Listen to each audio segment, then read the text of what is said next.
The Halal Travel Podcast. Assalamualaikum, hello and welcome to another episode of the Halal Travel Podcast. You're listening to me, Hazira, Rauda and Nurul. And today we have someone from miles away. Yep. From the land of Shah Alam. I miss that place. But anyways, today we have someone very special called Dr Salehatul Khuzaimah. Hello doctor, thank you so much for joining us today. Hi. Hello guys. MashaAllah. And just look at her. Can you guess how old is she? We were talking about this just now, yesterday, Yeah. just now, and we were saying like, oh, she looks 28. In my height, she looks 28. Yeah. But turns out Don't reveal someone's age. turns out she's something else. well, she looks good for her age. That's all. Yeah, amazing. Yeah.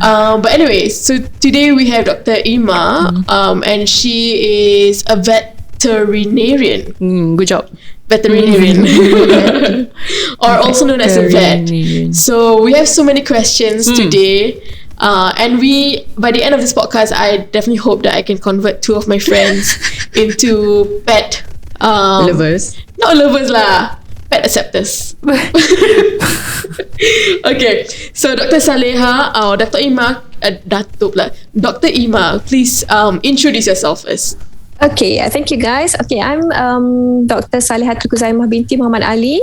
I am a Malaysian. I'm from Shah Alam. I'm a veterinarian since 2009, which I graduated in 2009 from University Putra Malaysia. And I have 3 children. And now the owner of Serviu Veterinary Clinic and also Triu Veterinary Clinic in Shah Alam and also Bandar Sri Damansara. Yes. So I've been practicing like small animal and also some exotic patients for my practice. Nice. Like, when you say exotic, like what are considered exotic animals? Basically, besides cats and dogs, includes the reptiles, avian, guinea pigs, and other small animals, other small mammals, and also some other species lah besides the mammals, which is the reptiles, the amphibians. Amphibians. Frogs. Frogs. Yeah. How do you do something on a frog? I thought they just live on their own. You can have pet frogs. Yeah, there's frogs that considered as pets. The Pac-Man frog. Yeah. Ooh, Nice. Like I don't know this, but like animal clinics generally like specialize in like just for cats and dogs. Is it like hard to find clinics that are for smaller animals, or like I was under the impression that all vets or can cater to all animals? Is that true? Yeah. Mostly the small animal clinics consist and treating the dogs and cats only. There are probably nowadays like few clinics also accepting treatment for the animals besides cats and dogs. Yeah, it's getting more lah nowadays. Yeah, but it's still hard to find lah, because most of our clients said that if at their area it's very hard to find doctors or vets that can treat animals besides cats and dogs. I would imagine. Okay. So it's quite demanding also nowadays. So it's a good opportunity for the new vets. I think they can try to be in this field like very good lah. Okay, let's take a few steps back and like think about how did your love for animals come about, or did you even start loving animals from start? Yes, actually we have been doctrined by our dad lah, actually, because he's the one that really teach us how to be kind to animals. So at first he gets us a cat, a black cat, which was our first pet we had. So from that, then we started to get like more cats. After How many cats is that? I think we have like more than 5 cats, which is on and off lah. There's one cat and then we get another one, just like that. So since then, I feel like the animals are very cute, and they also can understand as well. And then sometimes we can really release our tension when we are surrounded by pets, especially cats. Terbalik untuk kita orang ya. Tak release tension, increase tension, Induce Stress. tell her about your cat story. Which one? A lot, A lot, yeah. Just give me Basically, the biggest one is like I'm very terrified of cats. I had an incident. It wasn't such a big incident lah, but the cat like terperanjatkan me. Then like I was traumatized after that. Then after since then, whenever I come near a cat, like my whole body will get goosebumps. Yeah, I get goosebumps. Then my body will react before I can even think. So the last time, like I went to my in-laws, and then they just got a kitten. And then like I don't know why I wasn't expecting it. I knew they had a cat, but then like a lot of emotions, and then like I had a meltdown. I had anxiety sort of thing overwhelm me. So like I don't know, is that something that's normal? Or am I just like exaggerating? I don't know. But do you get like do you meet people who are like extremely terrified of animals? Yeah, actually, my husband is one of it. Previously, close to him. Previously, he's very terrified of cat because of traumatized juga lah. Because one day he's been climbed by a cat, which is the cat gaduh dekat bawah meja apa semua. So suddenly dia jump on my husband and attach to the jeans that he on. So dia trauma lah. So every time kalau dia nampak kucing, memang dia akan angkat kaki because very afraid. But now he's the one that will get the cat. Yeah. Okay, so he loves cats now. So what's the tip? He has to. Sorry. What made him change? Yeah, share with us the tips. Yeah, probably because of I think it's a forced condition lah. I mean, because I need to be surrounded by cats. I need to treat cats, kan? So nak tak nak, lama-lama dia akan naturally get used to it lah. Yeah, it's just that not as brave as I am. Not brave lah, which means I can restrain cats very well compared to him. He's just like pet or sayang-sayang kan lah. Yang lain tu dia tak berani. Do you remember the first time yang dia pet cat after that traumatizing incident? Yes, actually before we get married, he had this one cat sleep inside his room. So the cat actually gave birth to 3 kittens, and at last we adopt the kittens and the mother once we get married lah. So since then memang dia yang jaga the cats and the kittens. So we should always, kalau kita nak invite orang-orang yang tak suka pets ni, or like tak suka cats, we should always start from kittens. Clue. Yeah. Okay. Yeah. She's not convinced. Well, do you know after we had that podcast episode where I talk about the cats, when I went back home and I was walking on the road, and like before I got to my car, there was a cat outside the driver's punya pintu. I couldn't get to the driver's seat door. I had to go around to the passenger seat and cross over to the driver's seat. Oh my god, it's crazy. Scary. Let's not talk about this anymore. Tonight I want to see one. Okay, don't jinx it. Okay, nice. So apa nak tanya? Maybe you can share with us what does a vet do on a day-to-day basis? Like, is it like like a normal hospital where animals would go for routine checkups, go for surgeries? What kind of illnesses do they need to Okay, actually vets does not covers only small animals only. They also cover for large animals like equine, kuda kan, equine, ayam-ayam pun ada. It depends on what are our minat lah after graduate. So most of us, we can see that they have clinics or or working with other clinics. So basically the routine, daily routine of our job is mostly related to treatments, consultation, surgeries also we have. It depends on the specialty of different vets, because certain vets are very specialized in certain field. So sometimes they have more thing to do lah. Okay, for example, if they are good in orthopedics, they can do orthopedic surgery. And then others, we do spaying, neutering, which is a common basic clinics will have.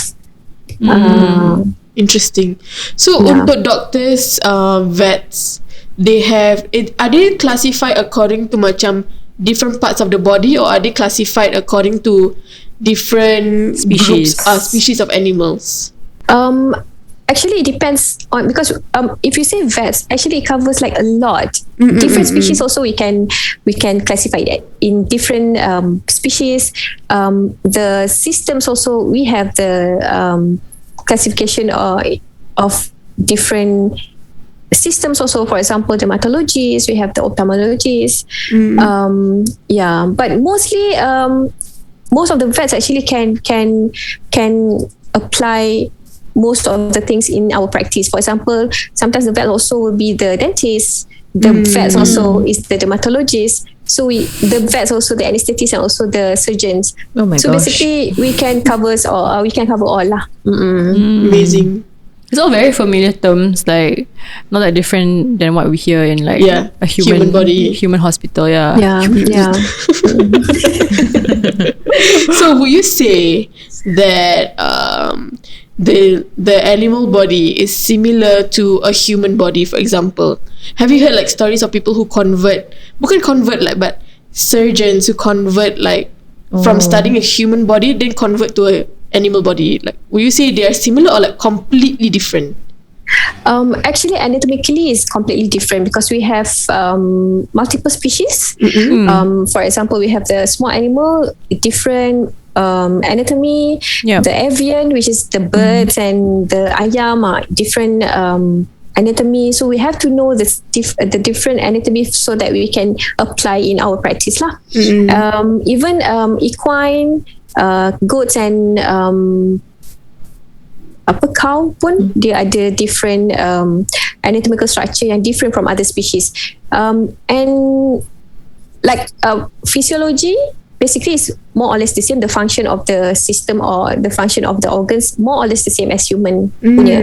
So we can try to adapt lah. Cuma I'm not sure whether there's a medical doctor that convert to vet practice. After that, I'm not so sure. It's either if they want to convert, they have to learn vet course for another 5 years, because the subject is quite different. I think it's impressive because like a doctor only memorize the human body, which is the same for every single person, but then like vets have to memorize different anatomies, which is like really impressive. I'm just thinking about how do you treat like a whale, for example, versus like a small bird, because it's very different actually, and it's not easy lah to when it comes to our study time. We have to get to know all the anatomical structures, and even the anatomy we need to know the what we say macam apa tu, things yang a lot smaller. So sometimes different structure or appearance of this organ, we need to identify which organ this belongs to, because it might differ. So it's not easy lah, but then alhamdulillah it was fun lah. Saya tengah fikir sekarang ni, like, do birds have small intestines and large intestines and everything like that? Yeah, they have. Okay. I just needed to know. Okay. Yeah. But I think it's like very cool for a vet, because every day, or like I don't know, a few years or something like that, I don't know the numbers, but you get like a new discovery in terms of a new species, then that's something new for you to learn about the anatomy, and it's like a whole new discovery. So whatever that you are learning is never ending, which is cool. For me, it's tiring. Belum lagi habis subjek ni, dah ada subjek lagi satu. Yes, actually it's very interesting because of every day we will face a new challenge. So sometimes if we want to get the challenge, then we have to accept the case lah. But most of the vets, sometimes they probably quite afraid because we're dealing with lives. So sometimes they don't have the with no experience, sometimes they don't keen to really treat the different animal species that might cause harm later kan. So basically I'm the person that I really love to challenge myself, because I think that thing I still can learn. At least I need to look at the condition of the pets and what we can help, at least for supportive treatment or emergency treatment, that we can do first before we can go further. So it's quite challenging. Yeah, plus your patients cannot speak. Exactly what I was thinking. I receive like more cases, more exotic cases. Oh, what are you saying? Sorry, Dr. Ima? Oh, tak ada. Okay. Sama. You were saying. No, I was just saying how difficult your job is because your patients cannot speak.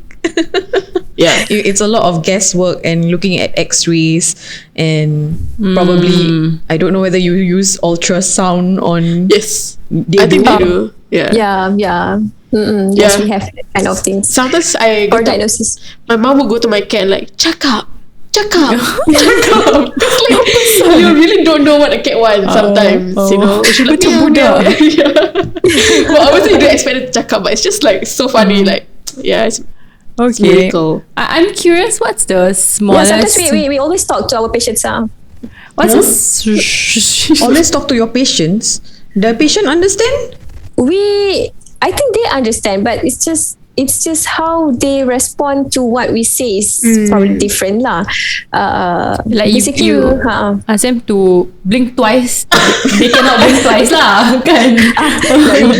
Probably they will understand the tone of our voice, whether we marah ke, kita sayang ke, kan? So that's how actually they can respond lah. So basically, for animals, we cannot really talk to them, but then we need to understand what are the problems. So that's why veterinary profession is not easy, because we need to know certain behavior that they show may indicate certain condition, in pain or probably depressed or hungry, for example. So we need to learn the body language and also the emotion of the pet itself. And is it true that each animal has a different personality? So that's also something that you would have to learn, or maybe you have to understand from their owners what the base level is, something like that, right? Yes. Basically, we have the basic guideline how actually each species or each breed might show certain behavior or character, but then each and individual animals also have different characteristics that might differ from the basic information that we get. I wanted to ask you, what's the smallest animal and what's the biggest animal you've ever operated on? The smallest one is hamster. Yeah, hamster. I need to remove tumor from him. Oh dear. Yes, it's quite small and it's very small, so it's quite difficult because we need to calculate the smallest dose incision of drugs. Yeah, and then need to be very careful lah, because sikit darah pun dah boleh cause excessive blood loss to the hamster. Hamster pun ada small intestine. Your what's with you with small intestines? Anything that excrete have lah. Really? I find it very, very, very difficult to believe. Mashallah. Mashallah. Oh my God, ya Allah. Does fish have small intestine? So humbled by this. I don't know. Not asking the right person. We will see later at Gilang Nampak Serai. tak siang ikan? Okay, sorry, Dr. Ima. Your biggest animal? The biggest one is dog lah, large breed dog. And So like, far tiger semua tak pernah lagi lah. insyaAllah upgrade. Yeah, I really love wildlife. At first, I really want to join zoo for my practice. Tapi because of lepas graduate, I terus involved in small animal. So I just continue saja. Very amazed. And then, okay, continuing on from Rauda's question, what is the most exotic animal that you have treated? I think nowadays not exotic much lah, because I've seen like Increase, is it? yeah, increasing in the cases, the exotic cases. For example, slow lories. We have Snow what? Snow slow loris. lories, kongkang. Let me search it. Oh, no idea what that Oh my is. god, Yeah. that is exotic because we don't know it. Slow lories. We have slow lories. Others are apa tu? Burung. Ostrich pun ada. There's someone brought in a baby ostrich Oh my for gosh. treatment. Oh my Yeah, goodness. so it's quite interesting. But that is macam orang biasa ataupun like Luar biasa. no lah. Orang biasa or macam Breeder. farm, yeah, breeder. Farm. Okay. Oh tak, dia orang biasa je. It's just that they love many kinds of animals. Dia ada macam ladang kan, so they have few types of species of animals they have there. So it's quite interesting lah. How do you get a hold of an ostrich? So many questions. Macam mana? Macam mana dia dapat ostrich? Dia beli. Dia beli. Dia kata if you're not mistaken, he bought it from Kedah. Oh wow. Wow. I mean, Yeah. in Malaysia you got land. As long as you got land, you can, you know, Yeah, you have the yes. space for the animal. It's a bit different Yeah. in Singapore. Yeah, true. Now I have another question. Okay, silakan. Like okay, you know, like some people like to collect or jaga spiders. Yeah, then do spiders also go to the vet? Here I think no lah, because I've never came across any spider patient yet. So other country I think yes, because I've seen somewhere in television there's a vet also attended spiders. Wow. Yeah. Then fish. Yeah, fish. Fish yes. Yeah, we have aquatic vets juga. Okay. Yeah, it's quite interesting also. It's like wow. I think right, macam apart from my intestine questions, I just feel like the horizons or like your imagination is beyond anything when it comes to like animal wildlife. Like imagine operating on a goldfish. It's so tiny. It's so tiny, it's crazy. It's never. The goldfish need water to survive. Then how? Can I Yeah, but it's possible actually. Oh, you sedate it, is it? Yeah. There's method of sedating the fish on the land without causing harm to them lah. So Yeah. it's like our IV or like the oxygen thingy, but for the fish. Yeah, basically they will run water to the Wow. so it's great. It's quite interesting. This is some next level thing. I'm gonna go home and watch YouTube. Operating on fishes. Yes, I see how it looks like. Yeah, so I think one of the things that you mentioned was how you have to treat dogs as a vet, right? As a yeah. Muslim, how do you go about doing it? Like since we need to to cleanse ourselves, what do you do usually? Yeah, usually I will Sertu is like the routine for us actually. It's not difficult at all. It's very easy, and nowadays we also have the product used for Sertu. It's a product that contains clay. Like most of the the main ingredients of the products is clay, and then we will Sertu ourselves with the product, or if you don't have the product, you can use the tanah biasa tu, cari yang clean one, which yang kita tahu kat situ tak ada anjing berak ke, tak ada kucing ke, tak ada lah. You have to get the clean tanah or clay. Then you wash your hand. First you have to clean your hand first lah from ailio ke apa kan, and then you take the Sertu product or the clay, and then you just apply it on your hand or any anggota badan yang tersentuh dengan anjing ke air liur anjing tu, lepas tu just bilas with 6 times of clean water. So it's very easy. Macam kita sabun tangan, it's just that we use the Sertu product or the clay as our sabun. Do you Sertu macam every time you touch a dog or like by the end of the day? Actually, I Sertu every time I touch a dog. So every patient I will Sertu satu. I nak prevent juga contamination or transmission of disease from each pet to pets. Okay. So and then because our pet memang always available, I treat cats ke apa pun automatically so memang dah jadi routine, so it's very very easy lah. It's almost seamless, I think, for each animal.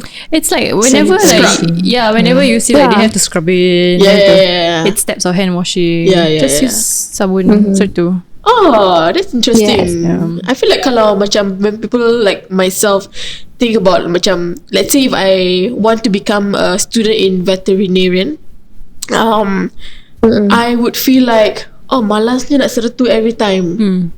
You know, but it's I mean as a vet yourself, I think it's already like a routine, you know, something that you have to do, and it's like medically advised lah. It's not that difficult now that you can have it in like bottle That's form. why I think most of the people here, I don't know other countries, but Malaysia also they thought that Sertu or previously they call it as samak kan, but then the suitable word is actually Sertu is the best word to describe cara kita bersihkan lah.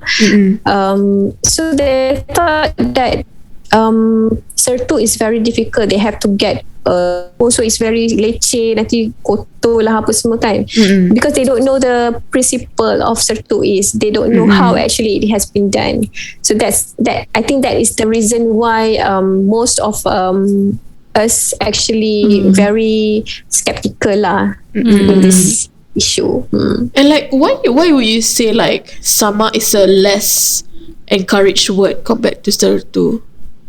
Kalau ikut pada kamus, dia ada term dia. Sama is actually we clean the skin of the animal to be used. Maksudnya contoh kan, kalau kita sembelih kambing ke lembu, untuk kita keringkan the kulit, the skin, that is the term for sama, which is we use tawas, we use some other things to buang all the lendir and blood and then let it dry. Tu sama. Kalau Sertu is using one part of clay and then bilas with 6 parts of water.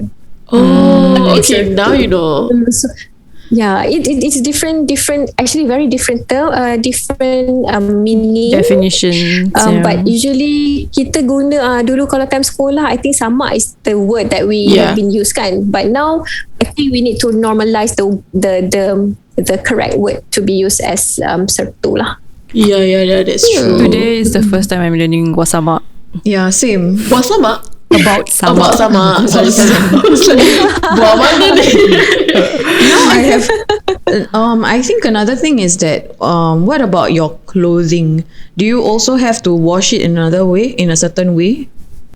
Okay, because I have special clothes for work. So basically I akan basuh my lab coat apa semua tu dekat klinik. So I don't really Sertu lah, sebab I tak pakai pun baju tu untuk solat kan. Basically I solat, I will remove my lab coats and my seluar. Kalau terkena tu I just remove, then I just use the lekuk and solat as usual.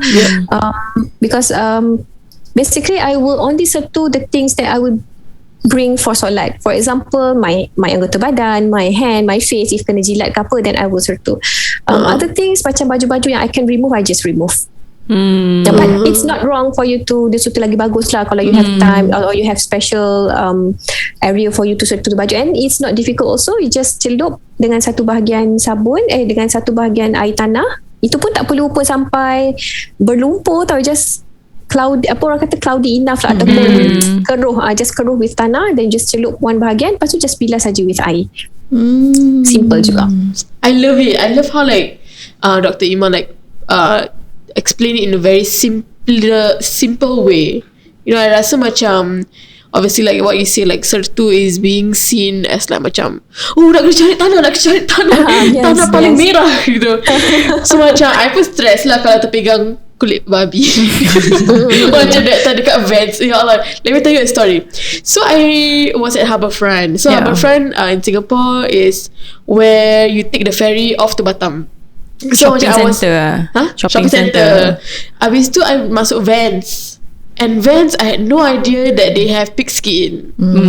Habis tu pig skin tu dia punya tag pula macam it's on the shoe rack, but then the tag is where the wall is, so you don't really see the tag. Habis tu I pergi pegang, macam oh nice, macam ada rambut-rambut. Macam ada rambut-rambut. Habis tu I think oh okay. Lepas tu when I letak balik, I terpusing. Dan I nampak pig skin. Mampus kata. So I macam like I text my Ustaz like, Ustaz what should I do now? Dua tangan lagi semua. Satu tangan text, dia tangan macam like jalan macam gini. And then I pergi like any bush and I made like some of the soil. So it was so memalukan because everybody at the Harbourfront tu macam Vivo. At the Vivo is like by the bay. So people will be sitting there. So I was just you just crouch there with oh my god. Dia macam okay, it's like a seat, it's a bench, tapi there's like macam plantation in the middle. So I just sit down macam like yes, I collect from the soil and I put it in like I lay like a tissue and then like put it in the tissue, then rapi dan masuk dalam bag. So slowly dengan tangan macam gini kat toilet. And then like I don't know, I just like in my heart like, just macam berdebar-debar, just cuci your tangan. Doesn't matter what people think about you in the toilet. So like I hope that is allowed. What did Ustaz say? My Ustaz say you don't really have to do that. Okay. You know, it's just like sertu like what she said, like just cloudy and doesn't really necessarily have to be clean soil. Yeah. Okay. Yeah, true. I also didn't know that. But the stress at that point of time is macam ya Allah, I feel like I would rather jump off the building. I can imagine the panic lah. Yeah.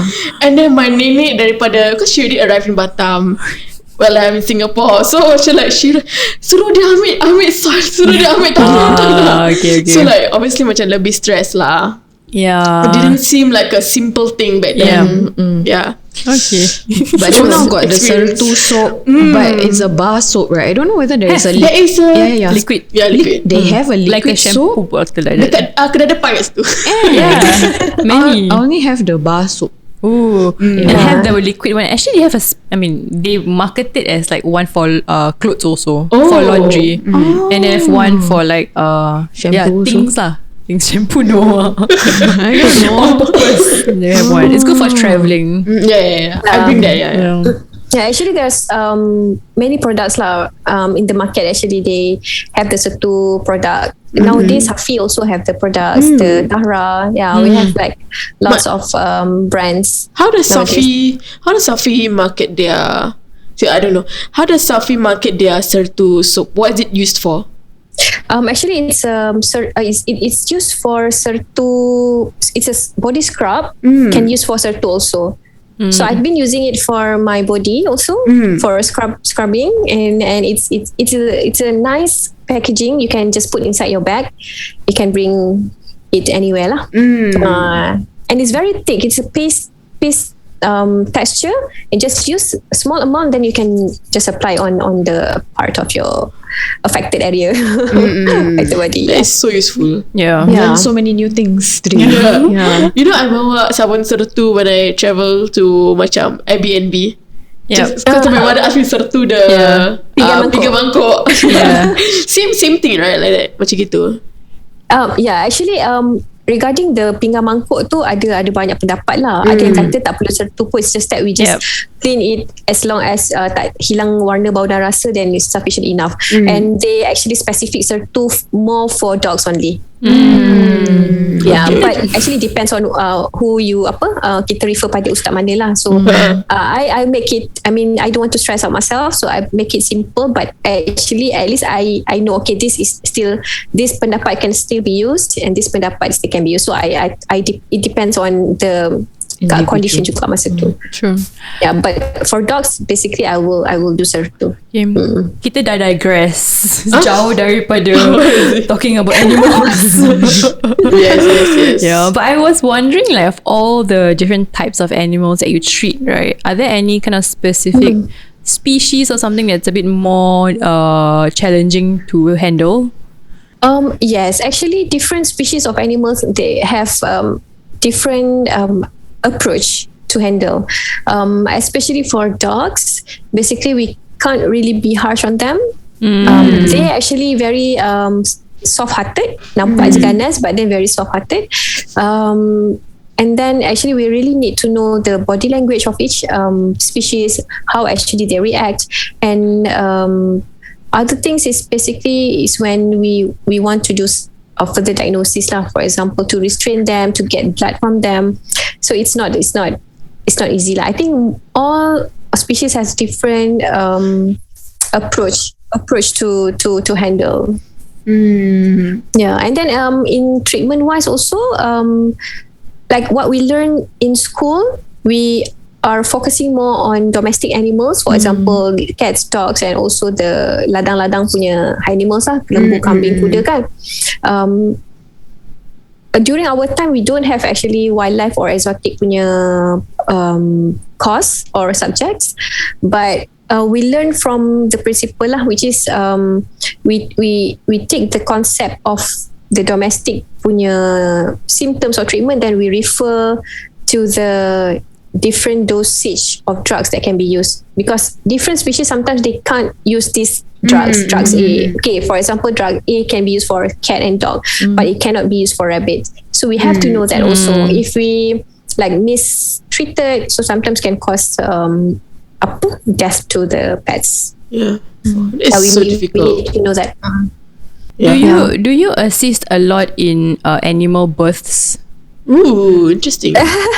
Yeah, I've been experiencing pigs. Yeah, during our practicals, and then dogs and cats tu normal lah, biasa lah. How do they, like, because we had a doula on the previous episode, so it's like the question is like about pregnancy and birth, but like how much do they differ from like humans if you are able to compare the two? Okay, actually animals, they can give birth like very naturally, so you don't really need campur tangan sangat lah.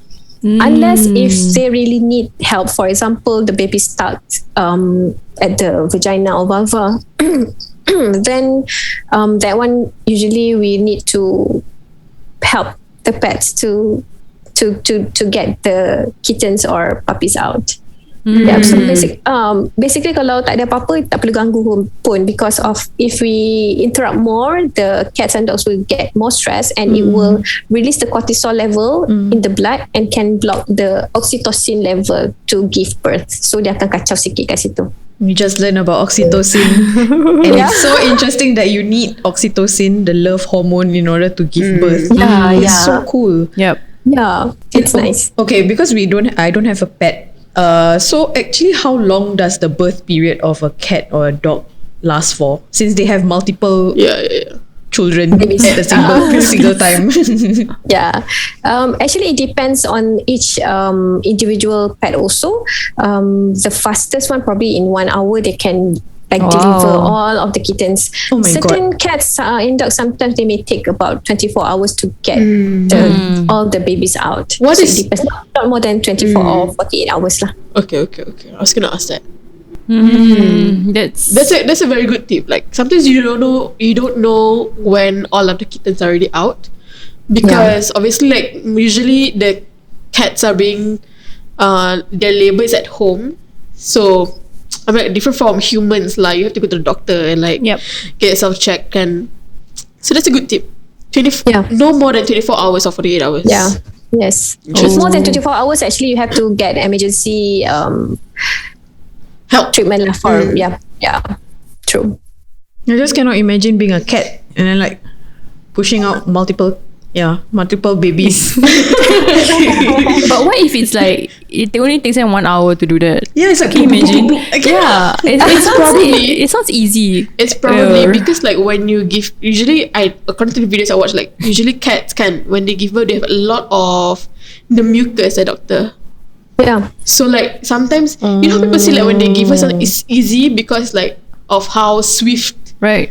and a lot that mucus is. the embryotic fluid kind of thing. Maybe, yeah, I think so. They the cats themselves, the moms who just gave birth, don't need any post treatment like how a mother would need. You know, like they don't need to be stitched up, or they don't need to be. They're so resilient like that. They don't need that pantang-pantang ke apa ke berkumpul semua tu tak perlu lah. So they will by themselves. Have you seen Chef One? So Chef One's cat gave birth recently. Do you see it, Dr. Aimah? Yeah, because lots of people tag me in the post kan. So I was like, oh okay. Yeah. So Chef One's cat recently gave birth.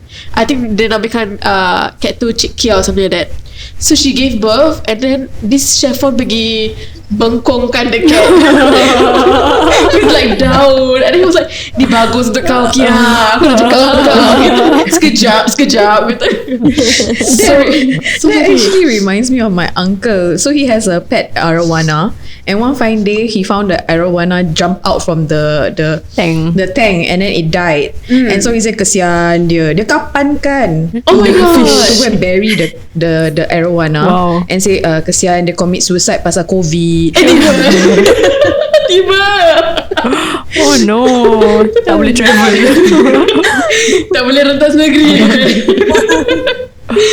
Okay, like while we are on the note of macam meninggalkan, like how do you deal with losses as a veterinarian? I think there of course are different cases that you have to go through. Like you have to let go of a cat, and like especially when like cats are being put to sleep. Yeah, You know, I cannot imagine how do you go through and the that. families. You know. Yeah, actually it's not easy. I tell you. At first, it's very sad sometimes because we need to let go the pets because of certain condition, probably suffering, or sometimes the owner requested to let them go because of certain condition which they understand more the situation. So each and every time if I need to do the procedure, it will be very hard. It will be very heavy for me lah. So but it's usually I won't cry in front of them, but after the procedure then I will cry. After the procedure I will cry. So sometimes the difficult moment is when the owner itself yang akan macam crying in front of her. So I really cannot face that moment. So basically I just let them have their sweet time, their own time. So I will just move to other rooms lah until they calm, and then if they're ready then I'll come in. So it's not easy. Sometimes I will macam teringat tau, teringat kesiannya, sedihnya. But it happens that we need to be sampai hati ni jadi keras tau. Keras bukan tak ada perasaan ke apa tak, but then terpaksa. We have to macam tu. Yeah, the same as like human doctors. Yeah, but I guess it's, otherwise the alternative would be them suffering in pain, which is and they cannot tell you about it. So I guess that's where the challenge is. But after you put them to sleep, do you bury all animals? Wajibkah kita buat macam gitu? What happens next? The families will take them? It depends on what the families want us to do. So if they want to bring them home, they just bring lah. If not, kita akan uruskan pengebumian tu, which cost yang tertentu, like depends on the pets. So sometimes we will call the cremation ada macam dekat Malaysia we have ada company yang boleh uruskan bangkai-bangkai haiwan yang dah meninggal kan. Or sometimes we will hire our staff yang akan tolong tanamkan macam tu. So there is a pet cemetery. I was about to ask. Here dekat Malaysia ada cemetery and also cremation punya service for dogs. So cemetery as in like in your context is it like macam betul-betul like kubur? Memang ada satu kawasan memang pet cemetery. Diorang siap buat cantik-cantik, ada rumah kecil-kecil. Wow. Ya.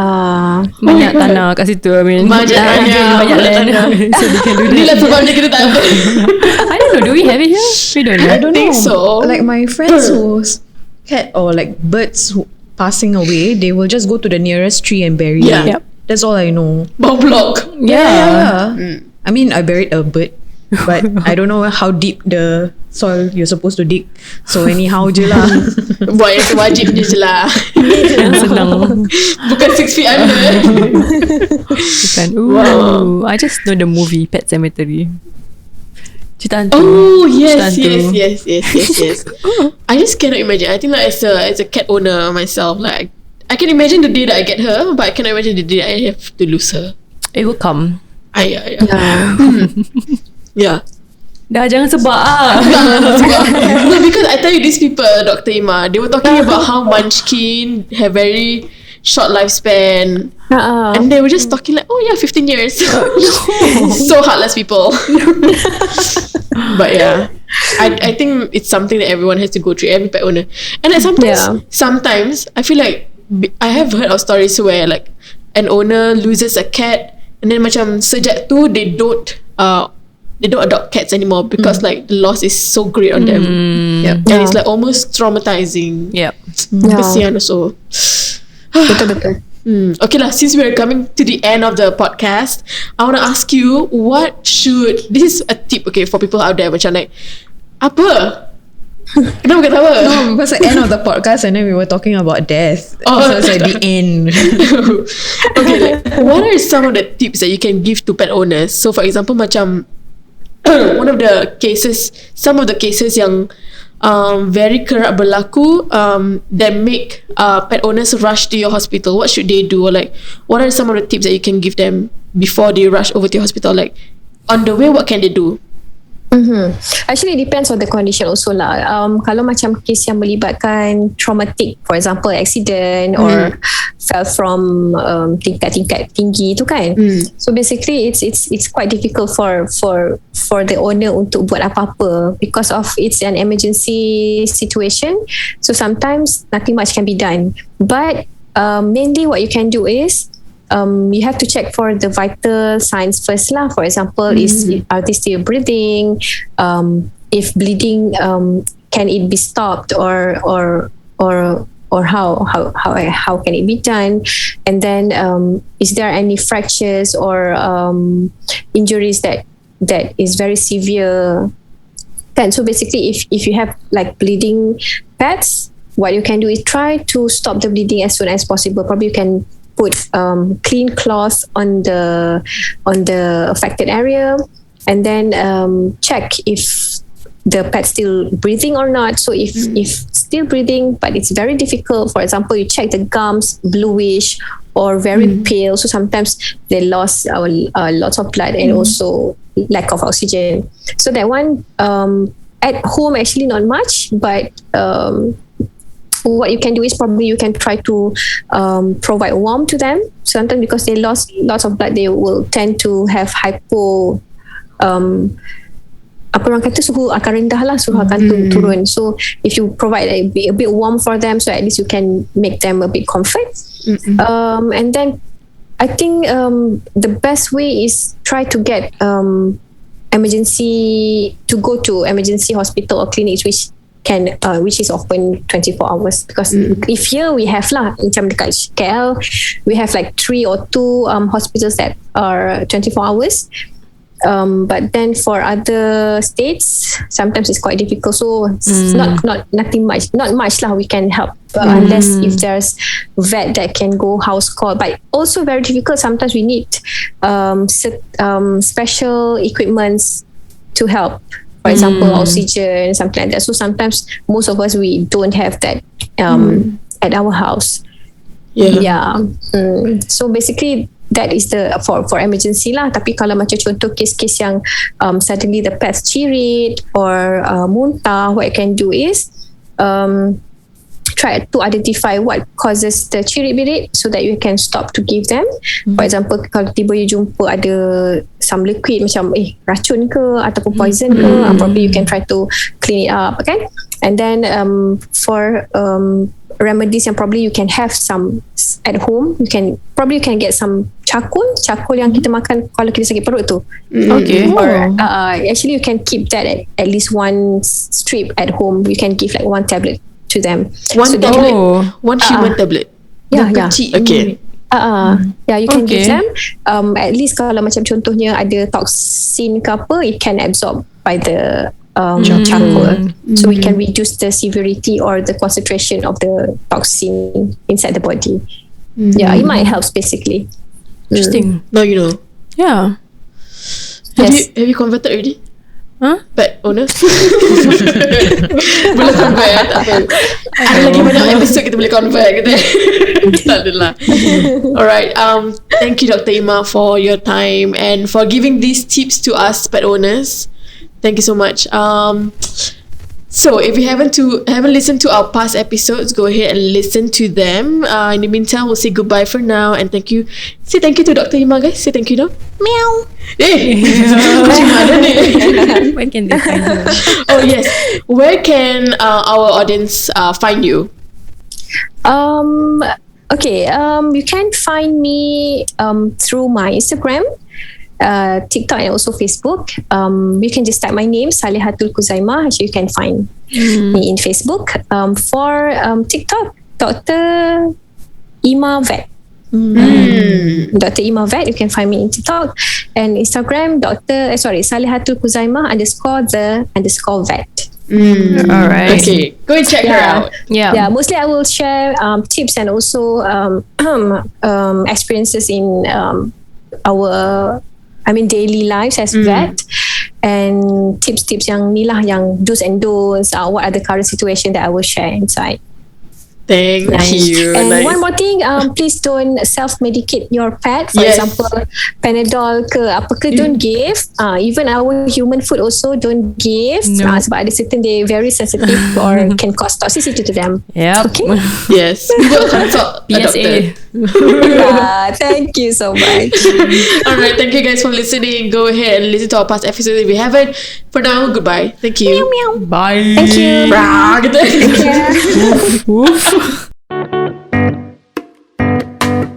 If you're in Singapore, you'll know that food is our number one priority. Food in Singaporeans are practically inseparable. It's literally the best ingredient for any occasion, any stress you got going on. Food solves everything. Because, for example, if it's your birthday, let's go eat. You got a promotion, you deserve a treat, sayang. You feel like pulling your hair out, come on, I'll bring you for supper. Yeah, you get what I mean? It's literally perfect for everything. And of course, we want to tell you everything about it. Like places you didn't know were halal, or 12 new halal places you need to try this week, for example. We are determined to make your tummy bigger and bigger and bigger and bigger than last year or any time. So follow us on the blog to get all the insights at www.halaltrip.com, and of course we are also on every social media platform at Halal Trip. Alright guys, thanks for listening. So we'll see you on the next episode. Don't forget to give us a shout out on anchor.fm/The Halal Travel Podcast. Your voice message could be featured in our next episode. Yep, and if you have any advertising and collaboration opportunities, contact us at info@halaltrip.com. That's info@halaltrip.com. Also, don't forget to follow us on our Instagram, Facebook, and Twitter at Halal Trip. We're also now on Telegram and TikTok. Until next time, get inspired, go and inspire others.